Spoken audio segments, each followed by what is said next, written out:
আজকের আলোচ্য বিষয় হচ্ছে খুব গুরুত্বপূর্ণ। ভিডিওটা খুব মন দিয়ে আপনারা শুনবেন, অনেক কিছু বুঝতে পারবেন, জানতে পারবেন।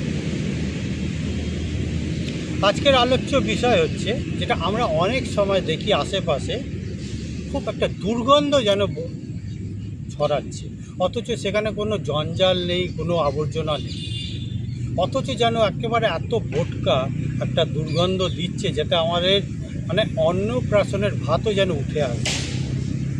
এর কারণ আমি অনেক দিন ধরে আমি পর্যবেক্ষণ এবং বিশ্লেষণ করে দেখেছি যে বেশ কিছু অশরীরী উপস্থিতি থাকে, যেটা হয়তো তাদের ইন্টেনশন, তাদের মনোভাব হয়তো খুব খারাপ, যাদের উপস্থিতিতে আমরা একটা খুব বাজে অনুভব করি, আমাদের মাথা যেন গরম হয়ে যায়, আমাদের কাজগুলো যেন বিগড়ে যায়, আমাদের সিদ্ধান্ত নিতে আমরা ভুলভাল সিদ্ধান্ত নিই, যার ফলে যে আমাদের ভবিষ্যৎটার জন্য অনেকটা বিগড়ে যায়। এর থেকে মুক্ত থাকার কী উপায়? আমি নিজেও কিন্তু এটা নিয়ে অনেকবার অনুভব করেছি, কিন্তু বুঝতে পারি। যখন বুঝতে পারলাম, সেটা আমি অনেকের জীবনে, অনেক মানুষের সাথে এটা নিয়ে আমি আলোচনা করেছিলাম, তাদেরও মধ্যে বেশ কিছু মানুষের আমি এই ধরনের অভিজ্ঞতা শুনতে পেয়েছি। তার পরবর্তী আমি যেটা নিয়ে কাজ করলাম সেটা হচ্ছে এই যে একটা খারাপ অশরীরী উপস্থিতি, যাকে আমরা ওই অশরীরী আত্মা বলে থাকি, সেই অশরীরী আত্মার উপস্থিতি আমাকে যাতে কোনো ক্ষতি না করতে পারে, তার জন্য আমাকে কী করব? আমি যেটা করি সেটা হচ্ছে আমি আমার ইষ্ট মন্ত্র বা ইষ্ট দেবের আমি মন্ত্র পাঠ করি।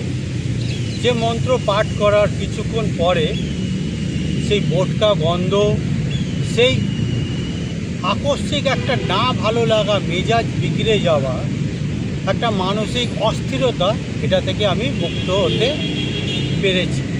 এটা একবার না, এটা বেশ কয়েকবার আমি দেখেছি যে একটা অদ্ভুত একটা বিকট বোটকা গন্ধ, যেন সেই পেটের ভাত, অন্নপ্রাশনের পেটের ভাত যেন বেরিয়ে আসছে, এরকম এতটাই বোটকা।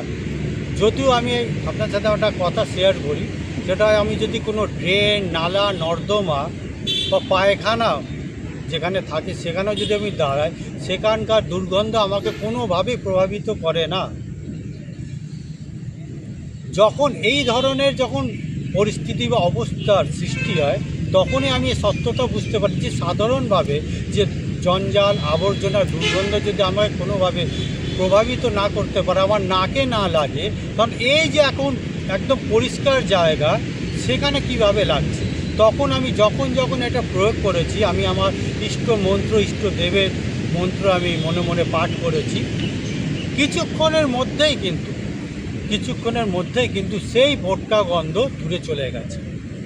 আমি আপনাদের অনুরোধ করব, আমি আপনাদের পরামর্শ দেব যে আপনাদের যখনই এই অবস্থার, এই পরিস্থিতির সম্মুখীন হবেন, তখনই কিন্তু আপনারা সঙ্গে সঙ্গে কমপক্ষে 21 বার আপনারা নিজেদের ইষ্ট মন্ত্র বা ইষ্ট দেবতার মন্ত্র আপনারা মনে মনে ভক্তি ভরে পাঠ করবেন। আপনারা দেখবেন খুব অচিরেই এই অবস্থা থেকে আপনারা মুক্ত হবেন।